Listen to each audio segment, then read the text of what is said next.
Assalamualaikum warahmatullahi wabarakatuh. Perkenalkan, nama saya Brian Ardi Triwardana dari IKOR 2018D.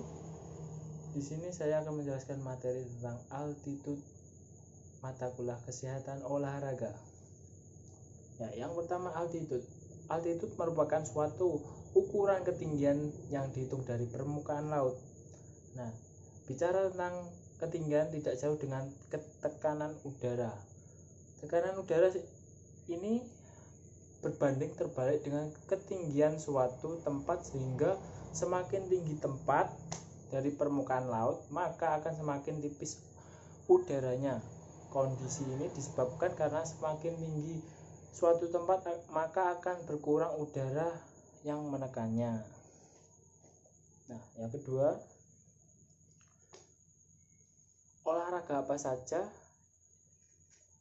yang cocok untuk di ketinggian?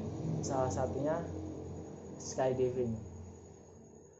Kamu akan melakukan free fall selama kurang lebih 1 menit sebelum membuka parasutmu. Itu olahraga skydiving. Kedua, bungee jumping. Olahraga ini dengan cara melompat dari ketinggian tertentu menggunakan tali diikat kedua kaki kalian. Nah, yang ketiga, para layang. Olahraga ini seperti sama parasut tapi menggunakan alat. Selanjutnya, gangguan kesehatan apa saja yang terjadi di altitude? Salah satunya ice mountain sickness, yaitu bentuk altitude sickness yang paling ringan dan paling sering terjadi.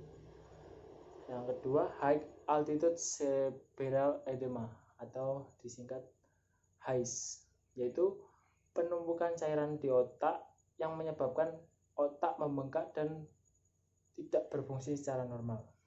Nah, yang ketiga, high altitude pulmonary edema atau yang disingkat HP, yaitu penumpukan cairan di paru-paru yang menyebabkan gangguan fungsi organ tersebut. Edema paru ini bisa berkembang dari HAES atau terjadi dengan sendirinya. Nah, ini salah satu contoh gambar orang yang terkena altitude sickness. Nah, penyebab altitude sickness salah satunya ketika orang berada ketinggian dari lebih 3000 mdpl. Pada ketinggian tersebut, tekanan udara akan semakin menurun dan kadar oksigen semakin menipis atau berkurang. Bagi seorang yang tidak terbiasa dengan ketinggian, tubuhnya perlu waktu untuk beradaptasi dengan kondisi tersebut.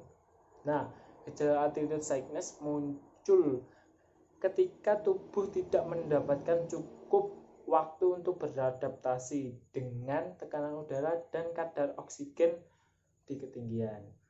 Nah, beberapa kondisi dapat meningkatkan risiko seseorang mengalami altitude sickness adalah tinggal di dataran rendah, pernah mengalami altitude sickness sebelumnya, terus yang ketiga, mendaki terlalu cepat atau lebih dari 300 meter per hari, jalur pendakian yang sulit membutuhkan banyak energi, dan yang kelima, menderita gangguan pada jantung, paru-paru, dan sistem saraf. Untuk pertolongan pertama pada altitude sickness, nah, segera turunkan atau bawa penderita yang mengalami gejala altitude sickness ke ketinggian yang lebih rendah. Penting untuk diingat, jangan mencoba mendaki lebih tinggi lagi meskipun gejala yang dialami tergolong ringan. Sambil membawa penderita turun dari ketinggian yang lebih rendah, langkah pertolongan pertama berikut ini dapat dilakukan untuk merendahkan gejala altitude sickness. Yang pertama, longgarkan pakaian penderita dan beri ruang yang cukup agar penderita bisa bernapas. Yang kedua, pastikan penderita minum air putih agar tidak kekurangan cairan ataupun dehidrasi. Yang ketiga, berikan paracetamol ataupun ibuprofen untuk mengatasi sakit kepala.